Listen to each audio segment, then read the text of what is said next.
देखिए, जब आप इस लड़ाई में शामिल हुए थे, आपको पहले से पता था, आप एक बार मार खा के आ चुके हैं, आपको एक बार पिटाई हो चुकी है, आप एक बार जेई मेंस में जो स्कोर आपका आया वो आप देख चुके हैं, किस तरह का स्कोर आपका आया है ना, किस तरह का जेई एडवांस में आपकी हार हुई, आप वो भी देख चुके हैं, आप उससे बहुत कुछ सीख चुके हैं और आपने देखा है। अब आपको अपनी कमियां भी समझ में आ गई होंगी। जैसे आप मुझे अपनी अपनी कमियां लिखो, आपने क्या गलतियां की थी जिस कारण से ऐसा हुआ, जल्दी से कमेंट बॉक्स में लिखो, क्या कमियां हुई थी, क्या कमियां हुई थी। हाँ जल्दी से बताओ, हाँ जल्दी से बताओ। कोई कहेगा lack of practice, lack of practice, हाँ यही कमी थी ना, lack of practice, lack of practice. दूसरी थी डिस्ट्रैक्शन, डिस्ट्रैक्शंस, ये कमियां थी जो हम आज यहां हैं, है ना। हाँ डिस्ट्रैक्शन थी, रिवीजन नहीं किया हमने, रिवीजन नहीं किया हमने, रिवीजन। अच्छा, और आवारागर्दी की, हाँ वही, टाइम पास किया, नॉट कंसिस्टेंट, नॉट कंसिस्टेंट। आपको दिख रहा है बच्चे अपनी कमी, आप तुम अपनी कमी जानते हो ना, अब अपनी कमियों को, डिस्ट्रैक्शन, क्वेश्चन प्रैक्टिस, ये सारी यानी कुल मिला के बैकलॉग, बैकलॉग, बैकलॉग वैसे कंसिस्टेंसी का ही पार्ट है, नॉट कंसिस्टेंट। ये बैकलॉग इसी का नतीजा होता है, नॉट कंसिस्टेंट होने का, है ना। हाँ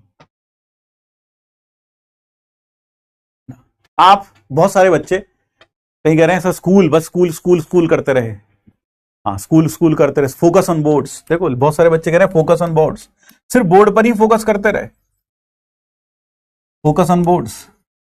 हम बोर्ड्स को ही हवा बना लिए थे इतना बड़ा हमने, हाँ नॉट सीरियस, बिल्कुल। तो आपने जो तैयारी की वो तैयारी किसके लिए की, फेल होने की तैयारी की थी आपने, आपने किस चीज की तैयारी की थी, फेल होने की। तो एक चीज ध्यान रखें, आप इनमें से कुछ कर रहे हैं तो आप फिर से फेल होने की तैयारी कर रहे हैं, तो एक बार अपने आप से पूछें कहीं आप फेल होने की तैयारी तो नहीं कर रहे हो, फिर दोबारा से कहीं आप फिर से फेल होने की तैयारी तो नहीं कर रहे हो, है ना। कहीं आप फिर से फेल होने की तैयारी तो नहीं कर रहे हो। तो बहुत सारे बच्चे कहते तो हैं आईआईटी की तैयारी कर रहे हैं, कहते तो हैं हम जेई मेंस की तैयारी कर रहे हैं, उन्हें ये बोलना चाहिए हम आईआईटी में फेल होने की तैयारी कर रहे हैं, हम जेई मेंस में फेल होने की तैयारी कर रहे हैं।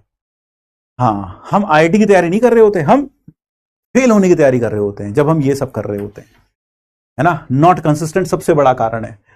2 दिन पढ़ लिया 4 दिन छुट्टी, 3 दिन पढ़ लिया 5 दिन छुट्टी, 3 दिन लग के मेहनत की 2 दिन आराम किया, 4 दिन मेहनत की 3 दिन आराम किया, लैक ऑफ ये नॉट कंसिस्टेंट। इन सब के पीछे एक ही कारण होता है, आपको पता ही नहीं होता आपको जीवन में पाना क्या है, आपको जीवन में पाना क्या है आपको नहीं पता होता।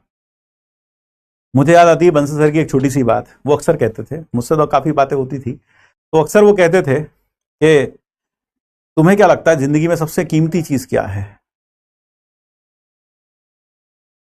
मैंने कहा सर मुझे तो नहीं पता, आप जिस ऊंचाई से आप देख रहे हो आप बताओ। वो बोलते थे सबसे जिंदगी में सबसे इंपॉर्टेंट चीज है खुशी, आपको खुश रहना चाहिए। जो तुम आईआईटी कर लिए हो या आईआईटी कर रहे हैं बच्चे, ये सब किस लिए कर रहे हैं, ताकि वो जिंदगी में खुश रहें। तो सबसे इंपॉर्टेंट चीज है खुश रहना। तो मैंने कहा फिर खुश कैसे रहेंगे जिंदगी भर, तो उन्होंने एक बहुत एग्जाम्पल देकर समझाया। क्या बोला था मुझे आज भी याद है, उन्होंने बताया कि अगर खुश रहना है, अगर 1-2 दिन खुश रहना, अगर मान लो क्षण भर की खुशी चाहिए, तो जो तुम्हें पसंद हो कुछ खाना, है ना, रसगुल्ला पसंद हो, बर्फी पसंद हो, वो खा लो, क्षण भर के लिए खुश रह लोगे। जब तक वो मुंह में रहेगा स्वाद आता रहेगा, खुशी मिलेगी अलग, है ना। और दूसरा क्या, दूसरा अगर आपको, है ना, हाँ दूसरा आपको क्या, दूसरा अगर आपको कुछ घंटों की खुशी चाहिए तो कुछ मूवी देख लो, कुछ, है ना, सो लो कुछ देर, तुम्हें अगर कुछ गाने सुन लो तो तुम्हें कुछ घंटों की खुशी मिल जाएगी, है ना। हाँ अगर कुछ दिनों की खुशी चाहिए तो ऐसी जगह घुमाओ जहां पर पहाड़ वहाड़ तुम्हें अच्छे लगते हैं, समुद्र अच्छा लगता है, वहां घुमाओ, तो तुम्हें कुछ दिनों की खुशी मिल जाएगी। जितने दिन वहां रहोगे उतने दिन खुश रहोगे। कुछ साल खुश रहना है, शादी कर लो। तब मेरी शादी नहीं हुई थी, कहते शादी कर लो, कुछ साल खुश रहेंगे। हाँ पहले बहुत अच्छा लगे 1-2 साल, फिर पता चल जाएगा। तो कुछ साल खुश रहना है, शादी कर लो। लेकिन अगर जिंदगी भर खुश रहना चाहते हो तो जो तो काम तुम कर रहे हो उससे प्यार कर लो, उसमें मगन रहो, खुशी खुशी उस काम में मगन रहो, तो तुम जिंदगी भर खुश रहोगे। यह संदेश था। तो कहने का मतलब, आप ये सब क्यों हो पा रहा है, ये सब क्यों हुआ? क्योंकि आपको कभी भी अपने सब्जेक्ट से जो आप कर रहे थे उसे प्यार नहीं था, आपने उसे बोझ समझकर पढ़ाई की। आपको लगा ये इतना काम, इतना लंबा हो गया, इतना ज्यादा क्लास हो गई, इतना लंबा लेक्चर हो गया, इतना ज्यादा होमवर्क मिल गया, मैं कैसे करूंगा, मैं कैसे करूंगा। आपने बोझ समझ के किया। ये सब का सब कारण क्या होता है? आप बोझ समझकर पढ़ते हो, बोझ समझकर चीजों को करते हो, बोझ समझकर चीजों को करते हो। जब तक आप अपनी पढ़ाई को बोझ समझकर करोगे, ड्यूटी समझकर करोगे, नहीं होगा। जब तक आप अपनी पढ़ाई को मजे लेकर नहीं करोगे, आपको समझ आ रही यार क्या मस्त कॉन्सेप्ट है यार, क्या गजब सोच है यार, दिमाग से अप्रिसिएशन नहीं आएगा, रोंगटे खड़े नहीं होंगे, तब तक बहुत मुश्किल है ना। तो जब तक आप पढ़ाई में मजे लेकर पढ़ाई नहीं करोगे, उसको बोझ समझकर करते रहोगे, तो आप कभी भी सफल नहीं होगे। क्योंकि भगवान भी देख रहा है, भगवान के घर, हम भगवान के मंदिर में, इबादत गाह में, हम जहां भी जाते हैं इबादत करने, पूजा करने, अगर हमारा मन से ज्यादा है ना, मन हमारा सबसे इंपॉर्टेंट होता है। आप किस भावना से, आप किस भावना से ईश्वर को याद कर रहे हो, वही प्रार्थना उस तक पहुंचती है।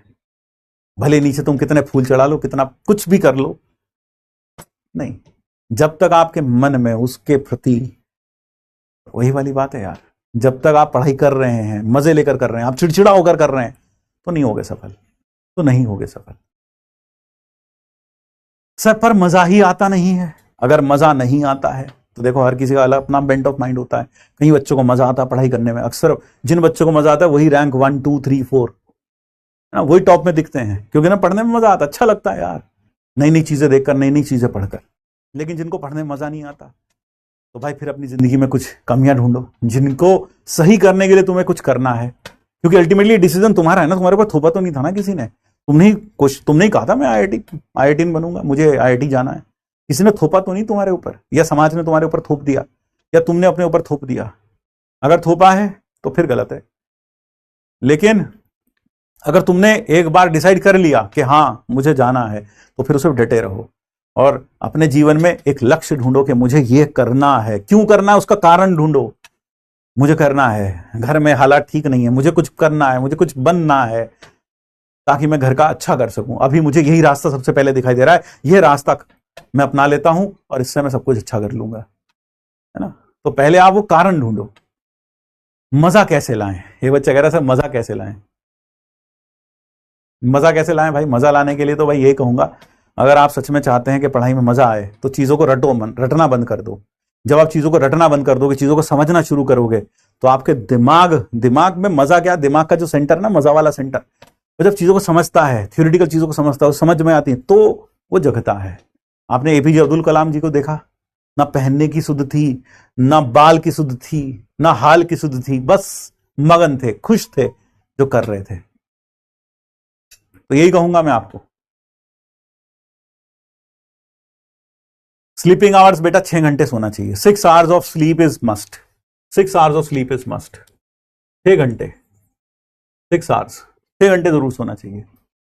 रिवीजन में एक चीज और बता दूं, रिवीजन में क्वेश्चन नहीं बनते तो डिप्रेस हो जाता हूं। हाँ, क्वेश्चन नहीं बनते तो डिप्रेशन तो होता है, देखो ये तो होना स्वाभाविक है, ये it is a part of this journey, है ना, it is a part of this journey. कोई क्वेश्चन बनेंगे, कभी ज्यादा बनेंगे, कभी कम बनेंगे, तो ये तो चलता रहेगा, ये तो चलता रहेगा, ये तो चलता रहेगा, ठीक है। 6 घंटे आप सोइए, 6 hours is enough. Sir max कितना? मैक्स तो भैया तुम पूरा दिन ही सोते रहो, क्या फर्क पड़ता है, सिलेक्शन से दूर हो जाओगे। 6 to 7 hours I think is enough for your body to sustain nicely. इससे कम ना सोएं, ठीक है। हाँ, तो आपने जिंदगी में पर्पस ढूंढिए, पर्पस कि किस पर्पस के कारण आप JEE क्वालिफाई करना चाहते हैं, और जब एक बार आपको वो पर्पस मिल जाएगा, ये करना है, इस कारण से मुझे करना है, तो आप शायद लगन से पढ़ पाओगे।